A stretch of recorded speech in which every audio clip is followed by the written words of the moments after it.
पर्ने हुन्थ्यो जहिले पनि तर यसको मेन प्रोब्लम चेन्ज गरेपछि चाहिँ स्कुटीको प्रोब्लम सल्भ भयो है साथीहरू। हामीले यसको फोटो बडी चेन्ज गऱ्यौँ। चेन्ज गरेर हामीले यसको हेर्दैछौँ र यसको चाहिँ बडी चेन्ज गरेपछि हामीले यसको फेरि स्टार्ट प्लग पनि चेन्ज गर्छौँ र अनि स्कुटीको प्रोब्लम सल्भ गर्छौँ। हेलो सुमन दा, एकचोटि हेरिदिनुहोस् न। अब जुन येल्लो कलरको स्कुटी छ नि त्यसको प्रोब्लमको लागि दाइले यहाँ यो रेजिस्टेन्स गरिरहनु भएको छ, चेक गरिरहनु भएको छ मल्टिमिटरबाट।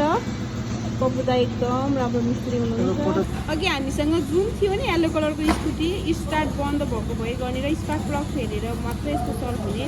हाम्रो यो स्कुटीको पुरै पार्ट्स खोलेर यहाँ दाइले खोलेकै हुनुहुन्छ होइन। अब यसको हामीले लास्टसम्मको निष्कर्ष चाहिँ निकाल्न बाँकी तपाईँलाई भिडियो युट्युबमा हालिदिन्छु है, के भइरहेको छ, कस्तो गरिरहनु भएको दाइले।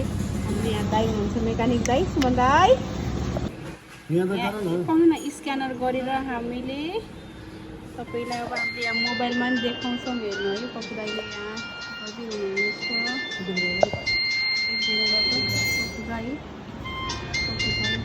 हेलो दाइ एकदम बिजी मान्छे है। हेलो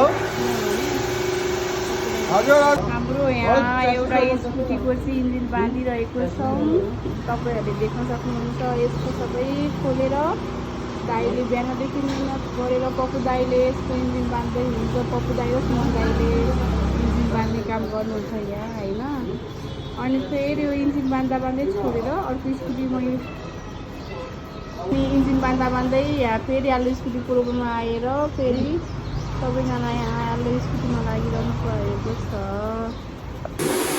हामीले स्क्यानरबाट पनि हेऱ्यौँ र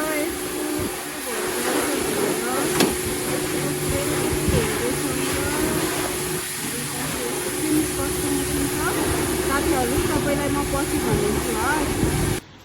अब एन्ट्रोक स्कुटी येल्लो कलरको स्कुटी सर्भिसिङ गरेर गएको थियो केही दिनसम्म चाहिँ ठिकै राम्रो चलिरहेको थियो। यसको स्टार्ट बन्द हुने भइरहेको थियो। स्पार्क प्लग फेरेको 2 दिनसम्म स्टार्ट हुने र फेरि स्पार्क प्लग सर्ट हुने कारण भएर यसको प्रोब्लम आइरहेको थियो र यो स्कुटी पप्पु दाइले हेरेर गइरहनु भएको छ। दाइले यसको के निष्कर्ष निकाल्नुहुन्छ पछि तपाईँहरूलाई म युट्युबमा राखेर भन्छु। हस्, थ्याङ्क यू।